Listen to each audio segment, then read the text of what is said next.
Let me start my video with a fun but a profound anecdote. What did the Big Ben watch in London say to the Leaning Tower of Pisa? Well, it said, "If you have the inclination, I have the time." My salutations to everybody who is watching this video right now. Well, today's topic is cognitive dissonance, which very much relates to the fun anecdote that I had said in the beginning. Well, to talk about cognitive dissonance in precision, I bet that every individual in one's lifetime, suffers from this cognitive dissonance. Now, what is this cognitive dissonance?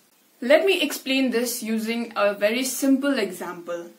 Well, the smokers know that on one hand, they have this thought that yes, smoking is injurious to health. But on the other hand, they have this temptation of yes, why not we smoke?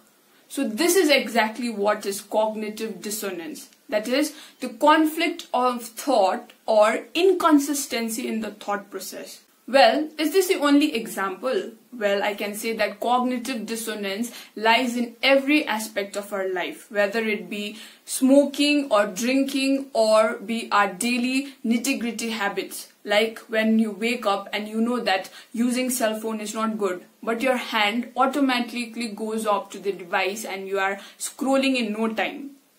Is there any solution to this problem?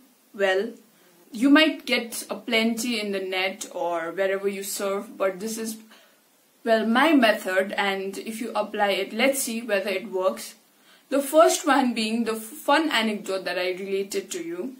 If you have the inclination, you will definitely get the time. So, you need to change your inclination towards your thought process. And then automatically, you'll not have that inconsistent thought and you'll just be, subsided, or you'll be directed towards one thought process, which is good. To tell you about the second example, let me narrate to you a small story. There was a Zen master, and one person who had this all inconsistent thoughts went up to the Zen master and he said, "Master, how is it that I can control my thoughts? Give me a formula or a magical solution to this." And the Zen master very wisely replied, and well, this applies to even us in our daily lives. In a day, I think in a second or maybe in a matter of a minute, we have this million of thoughts running into our mind. But the key is not to follow our monkey mind. Whatever thought you have, if you start doing it impromptly, then we are going to land up in a big mess.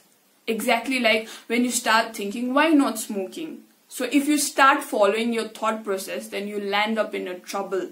And lastly, the third solution could be that we are so filled to the brim that we gather our information with thoughts and information, and we need to empty some of those and keep only the ones which are useful.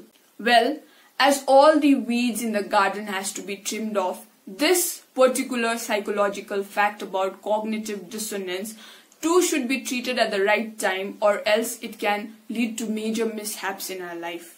So I hope that this video helps you and you can overcome this inconsistency and the conflict of thoughts and hopefully lead your life to a good direction.